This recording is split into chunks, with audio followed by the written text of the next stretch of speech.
This is one of a series of films dealing with sex and marital counseling. The goal of these programs is to increase your powers of observation in counseling skills. We are about to observe an initial sex counseling session with a young wife. The problem presented by Mrs. Martin is frequently encountered by physicians and counselors. As we do in each of these films, following the interview, we will have a replay analysis of interview tactics and interaction dynamics.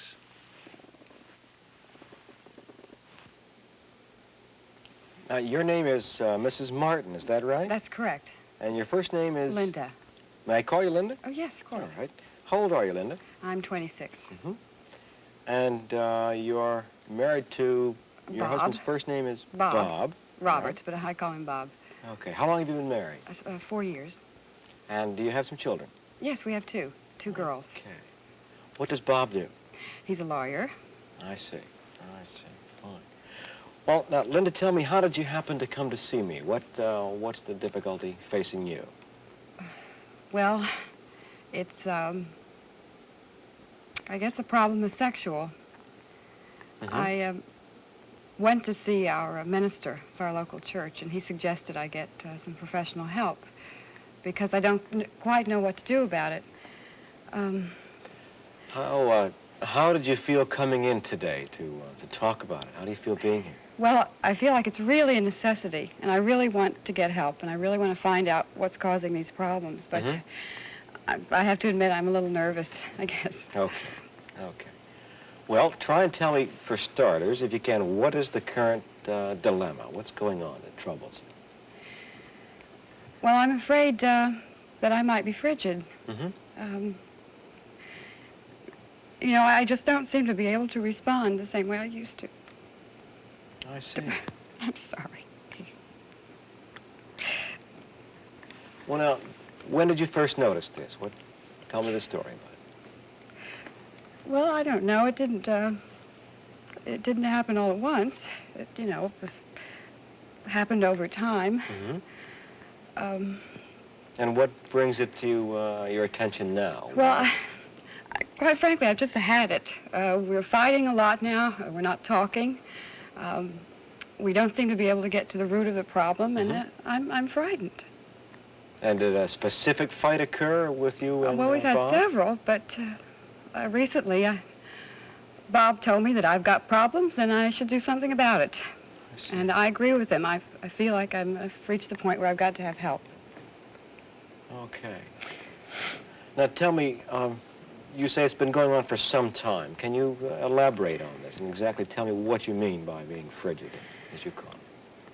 Well, I don't have climaxes anymore at all. Mm-hmm. It seems like we go to bed together, and I feel that he wants me or wants sex, and I feel like I'm just submitting now. That I'm not giving anything or getting anything, and it's a very frustrating experience. It's like, we watch television all night or play with the kids. Then we go to bed, and it's like now it's time for sex. And I don't know, I just want it to be good, like it used to be, or open and, romantic, I guess. Yes. Well, now, have you been feeling, very depressed and upset, guilty about it, in some sense? Yeah, our marriage is a good marriage in most ways, and I work very hard to make, our home a special place, different than most people's marriages seem to me, a little dull, I think women get careless about the way they look, and I try not to do that. Mm-hmm. And I want things to be really nice. And yet you can't respond when you want to. No. You're not having your climax. I see. Now, you're not having a climax during intercourse itself? Is this your concern? That's right. Does this mean you have climax or orgasm outside of intercourse? Yes, sometimes. You have had this in the past? Yes. Roughly how long ago are we talking about? Well, in the beginning of our marriage, I did with intercourse. You were I usually- responsive and satisfied then? Yes. Okay. I felt like it was easy giving and you know, Mm-hmm. responding. Since then, no. But something must have happened somewhere along the line. Can you Well, go we had back 2 and- children, and All right. that takes What my happened whole there? day. You know, I'm busy with them, going to the park. I take them swimming, and Mhm. of course his practice has increased. He's home later and later every night, I guess. He's a busy, go-getting kind of Oh yes. lawyer, you said? Oh, Is that very what it is? outgoing, Mhm. very good in arguments, which is pretty depressing because when we have these fights, you know, he goes point by point where this is my problem, and How do you feel about that? I can't argue with him. I think he's right. Oh, you agree with him? Well, I can't disagree, or maybe that's just because he's a lawyer and he's good at it. I don't know. And you're not quite sure how this makes you feel at some gut level? Yep. Yeah. Except Yeah. upset. I mean, we have an argument of any kind Mhm. before we go to bed. Say it's over a household matter or something. He'll put me down, you know, one point after the other, and And what do you do? Kind of grin and bear it, or swallow your pride? sometimes, most of the time, sometimes I get angry. Mm-hmm. And then we go to bed, and you know. Okay. Are there any other stresses on the marriage outside of this particular one at this time? Not really. As I say, on the whole, it's a good marriage, and I Okay. want to keep it that way. Okay. Now let's go back into the past a bit. How did you happen to, for example, meet Bob? Tell me about courting and getting married, if you can. We met at a fraternity party. I was a senior in college. He Mhm. was a junior in law school. And, I was attracted to him right away. What attracted you? What? Oh, he's so outgoing and vivacious and different, I found, than most men. He Mhm. was sensitive, too. And I was kind of quiet and reserved, and he sensed that I was feminine, and he thought I was pretty, and then we began to talk about each other, and I was able to talk to him about myself the way I've never been able to talk to anybody. Okay. And the same for him. And your sexual pattern during courtship, before you got married, what was it like? What did you do, and how'd you react? Well, in the beginning, it was kissing, necking, Mhm. you know, petting, and Were you I- troubled by any of your responses at that time? No. I know that I felt more sexually attracted to him than anyone I ever had, and Mm-hmm. I really wanted to have sex with Bob. Then after we were engaged, I did. I felt secure, and I did. You had intercourse, and your response to that before you got married was what? It was good. Every now and then I felt a little uncomfortable. I mean, we'd be at his apartment, and I'd be afraid maybe a friend would come over. Mhm. I feel a little discomfort. You know, I was relieved after the wedding. Okay. Were there any pressures to get married that you were going through at that time? Oh, not particularly. I know I wanted to be married about Nothing that out of the age. ordinary at all? No. Okay. And the honeymoon, what was it like? How did you get along at that? It was very nice. Toward the end of it, there was a little bit of a feeling of, I guess we were exhausted Mm-hmm. and tired, and we'd been together solidly, you know, like for 2 weeks Yeah. for the first time. I mean, with school and other pressures, we hadn't been together that much. So a little bit of a feeling of what have I done and where do we go now, but it was good. I And enjoyed it. after you got into the marriage routine, you had your children pretty quick. Yeah. Apparently. Mhm. One right away, I guess. Yes, the first child was born about 9 months, a year later. Okay. And that's some sign of change as far as you can recall. You got tied up in the mother scene, and he Yeah. got tied up in the career. I knew that would happen. I kind of a expected drifting. that. And you did. I expected that to be difficult. That's why I worked pretty hard at keeping the household Mm-hmm. and more of an atmosphere of maintaining the feeling of romance. I tried to, but it's Didn't work out the No. way you want. Okay. Now let's go further back into the past, if I can, for a moment. Tell me, what kind of a marriage do you come from? How did your parents get along? very well. There were no fights Were they that were obvious anyway. were they demonstrative in front of you? Did they show affection?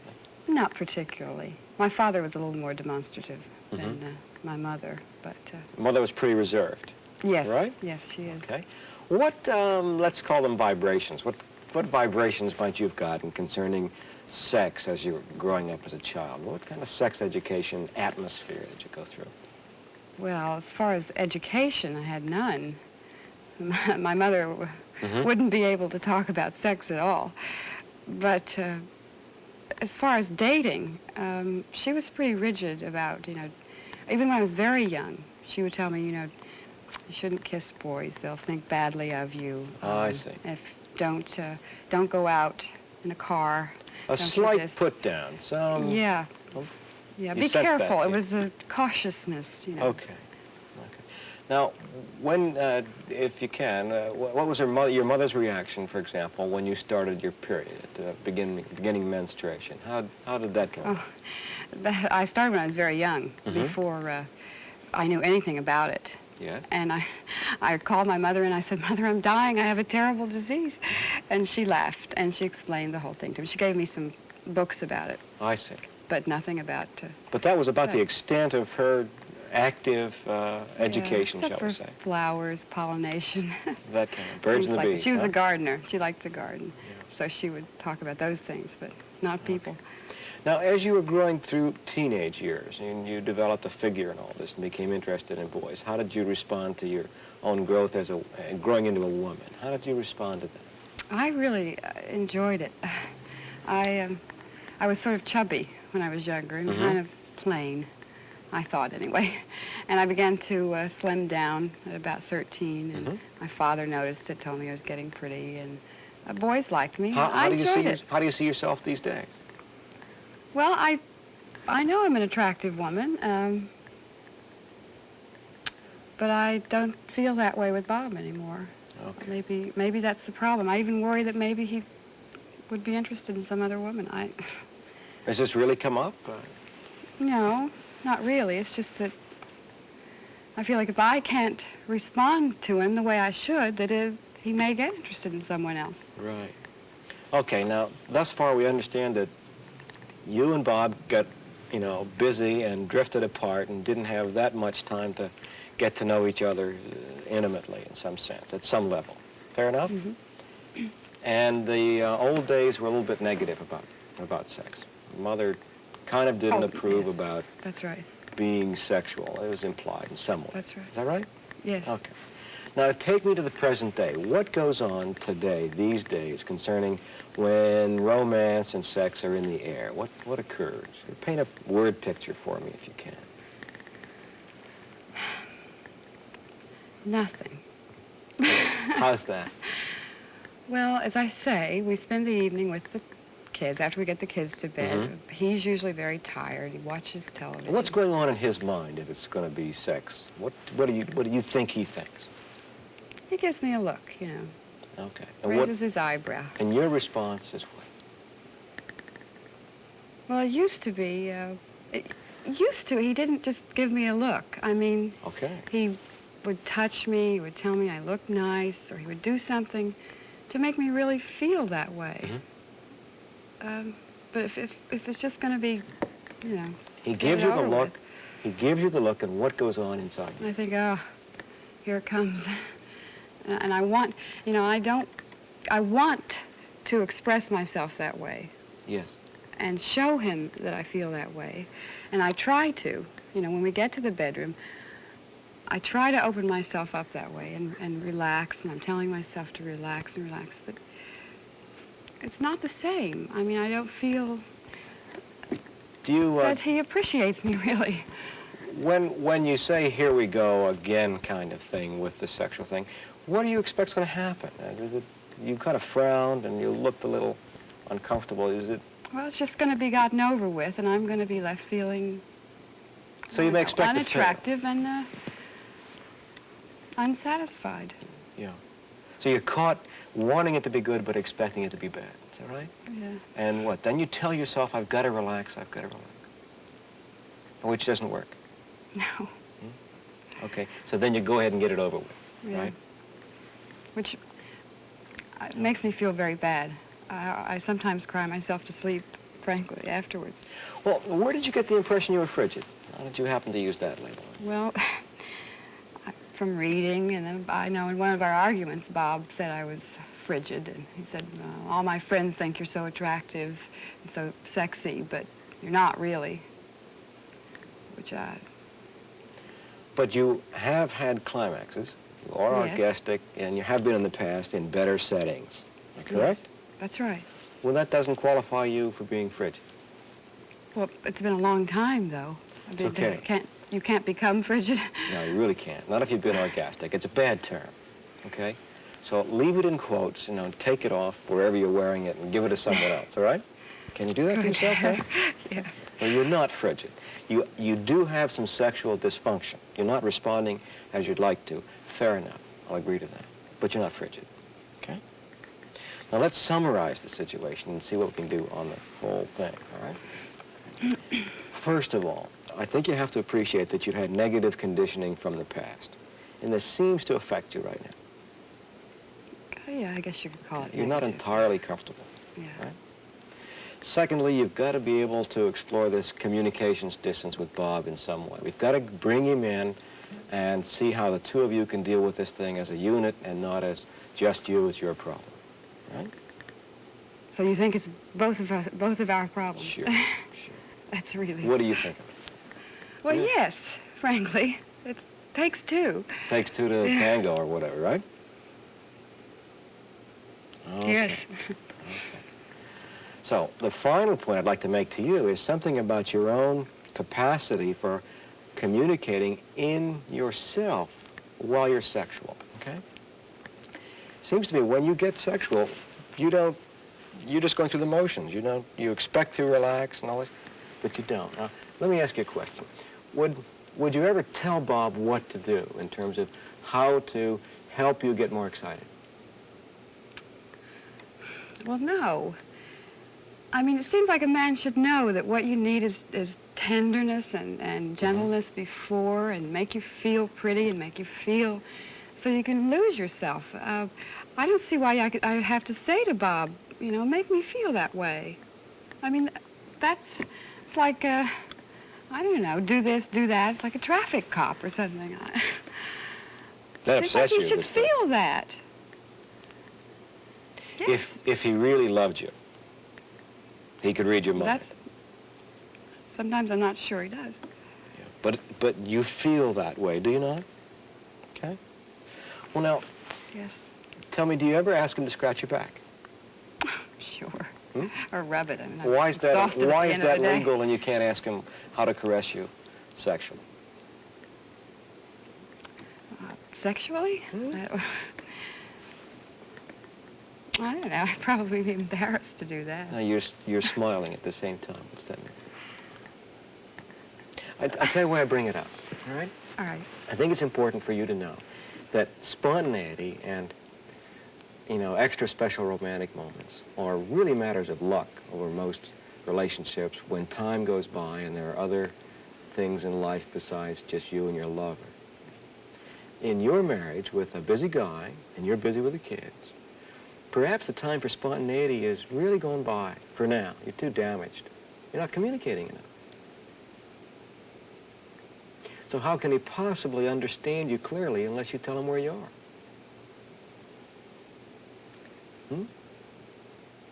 Similarly, if he had the problem, he would have to tell you something about how to caress him, wouldn't he? How can you read his mind? Can you? I don't know. I thought I could. But can you really? No, I guess not. Okay. And this is an important area to think about for you right now. You've got a stereotype about sex that somehow good girls, think a certain way. Okay? And pure love is magic and comes out a certain way. I would suggest that you're really acting towards yourself like your mother once did towards you. Shaking your finger and saying you gotta be special. Don't dare be bad. Okay? How'd you feel talking today about it? Really relieved. Well, if you can talk with me, what about the guy out there? Possibility? Oh, I hope so. All right. Bring him in next week, all right? All right. We'll look at this matter from all the angles I've described. Good to see you. Good to see you.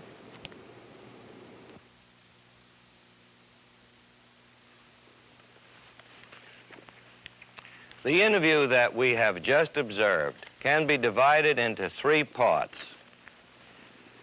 establishing rapport, making an appraisal, and initiating therapeutic responses. Under rapport, we have to give the patient the feeling that we are on the same wavelength, that we understand the patient. Under appraisal, we have to pay particular attention to those nonverbal cues which allow us to infer those attitudes and feelings so important in our understanding the patient. The interaction between the patient and the counselor or physician is most important because it is through the feelings generated in the interaction that so much progress can be made in therapy. The strengths and weaknesses of the patient must be understood, because if the coping patterns are insufficient, if the patient's psychopathology and liabilities far outweigh those coping patterns, referral to a psychiatrist may be necessary. This is a critical area of appraisal, because every patient must be given the appropriate form of therapy. Initiating therapeutic response must go on during the very first session. We must educate the patient, not only because we must have the patient understand that we understand, but we must reduce the confusion which creates so much anxiety. Tension reduction is also necessary to increase communication. Motivation for change must go on right from the start, because it is only through motivation for change that we can initiate and maintain the tempo of therapy. Now let's go to instant replay and examine these 3 parts of this initial interview.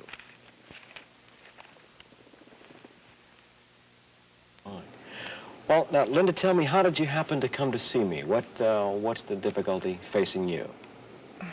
Well, it's, I guess the problem is sexual. Mm-hmm. I went to see our minister for our local church, and he suggested I get some professional help because I don't quite know what to do about it. How did you feel coming in today to talk about it? How do you feel being here? Well, I feel like it's really a necessity, and I really want to get help, and I really want to find out what's causing these problems, but I have to admit I'm a little nervous, I guess. Okay. Well, try and tell me, for starters, if you can, what is the current dilemma? To establish rapport, the counselor must convey the sense that he understands the patient and is compassionately concerned. This reduces the embarrassment inevitably present in every patient with a sexual problem. Allowing the patient to ventilate feelings is a critical step in this process. Appraisal must include awareness of nonverbal cues. In addition to words and the way words are spoken, body language and facial expressions tell the interviewer many things about the patient's feelings. In this sequence, the patient opens her hands and reaches out to the therapist, indicating her appeal for understanding. Pounding her fist indicates the intensity of her feelings. She is really conveying more by her body movements than she is verbally. After you got into the marriage routine, you had your children pretty quick. Yeah. One right away, I guess. Yes, the first child was born in about 9 months, a year later. Okay. Interaction between patient and doctor usually provides useful cues in the appraisal. The obvious slip of the tongue, which you just heard, indicates the probability that conception occurred before her marriage. This may be highly significant. The interviewer has a choice between challenging the patient and letting the slip pass without remark. What are the implications for each choice? In making the appraisal in limited time, the doctor has a difficult choice between learning more about the patient's current life or learning more about her past. Often, as in this case, the interviewer wants to learn more about the connections between past and present. A response about her body image in the past naturally leads to a question about how she sees herself these days. How do you see yourself these days? Well, I know I'm an attractive woman, but I don't feel that way with Bob anymore. Okay. Maybe that's the problem. I even worry that maybe he would be interested in some other woman. Has this really come up? No, not really. It's just that I feel like if I can't respond to him the way I should, that he may get interested in someone else. Right. The therapist's face reveals his uncertainty about the direction to follow. If he had continued to explore her past, this is what would have happened. In terms of growing into a young woman, developing a figure and all, and beginning to be interested in guys, what was your response to that? Did you have any emotional, say, crises about growing? Were you extra heavy or extra thin, or tell me something about that? Well, I was pudgy as a little girl, Mm-hmm. and about 12 or 13, I really slimmed down, and it was a good experience. I remember liking to have a figure, and I know my father always liked me to look pretty, and he commented on it, and I enjoyed that. So you felt part pretty of good it. about yourself Yeah. in that area, am I correct? Yeah. In watching the following sequence, note the patient's typical embarrassment. In sexual interviewing, it is usually helpful to ask about the patient's learning about masturbation before asking the details of actual behavior. How old were you when you first learned about things like masturbation? Oh, gee, I can't remember. College, I guess, or reading about it. Well, as far as learning about it, really knowing about it, I guess college. I suppose I knew about it before. Did you have any experience with it when you were younger, before college? Yeah, I guess. Now, you look a little anxious at this point. Well, it's a little embarrassing to talk about. And this is a pretty personal, touchy thing itself. Well, it's just that it's kind of a funny topic. How do you mean? Well, I don't know. It's always connected with jokes or humor. Mm-hmm. I don't know. I suppose it has a distasteful connotation too. Have you indulged in it at all since you've been married? Rarely. Do you have any feelings about that? I'm sure I still have the feeling that it's not bad. I mean, I realize from reading that it's not. Intellectually? Yeah. But there's a quality about you that it's not so well, good. it's not as good as the other thing can be. That's what's Okay. important.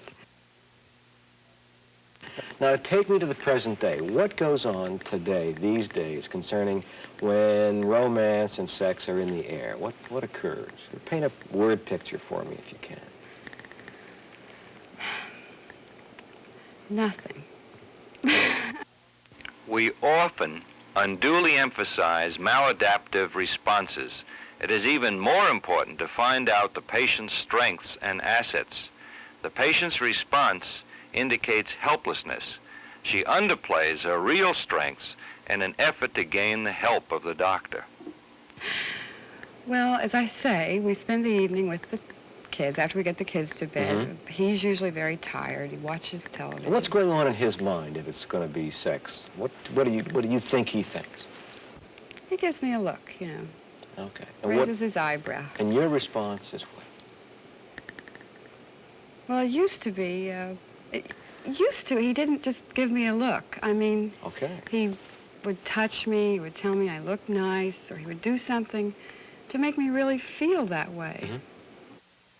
In initiating a therapeutic response, education is used to build the patient's self-esteem and to give her a sense that the doctor is able to help.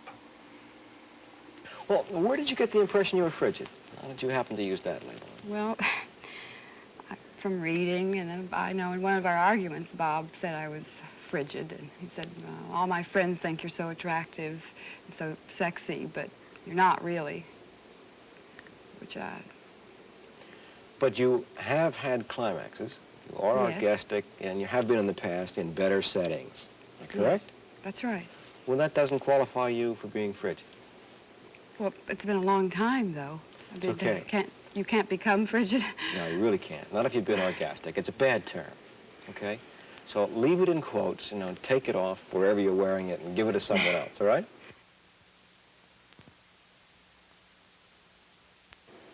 Yes. If he really loved you, he could read your mind. Sometimes I'm not sure he does. But you feel that way, do you not? Okay. Well, now, Yes. tell me, do you ever ask him to scratch your back? Sure. Hmm? Or rub it. I mean, I'm Why is that? exhausted Why at is the end of that the day. legal, and you can't ask him how to caress you sexually? Sexually? Hmm?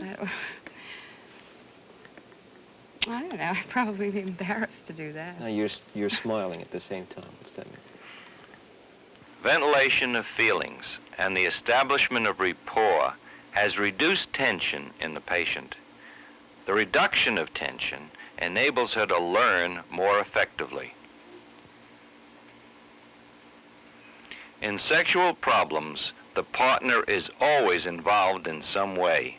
Motivation for change involves not only reorientation of her perception about herself and the knowledge that her partner must be included in the process of change, but confidence that the doctor is willing and able to help.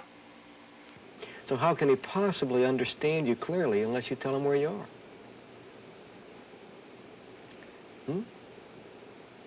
Similarly, if he had the problem, he would have to tell you something about how to caress him, wouldn't he? How can you read his mind? Can you? I don't know. I thought I could. But can you really? No, I guess not. Okay. And this is an important area to think about for you right now. You've got a stereotype about sex that somehow good girls, think a certain way. Okay? And pure love is magic and comes out a certain way. I would suggest that you're really acting towards yourself like your mother once did towards you. Shaking your finger and saying, you gotta be special. Don't dare be bad. Okay? How'd you feel talking today about it? Really relieved. Well, if you can talk with me, what about the guy out there? Possibility? Oh, I hope so. All right. Bring him in next week, all right? All right. We'll look at this matter from all the angles I've described. Good to see you. Good to see you.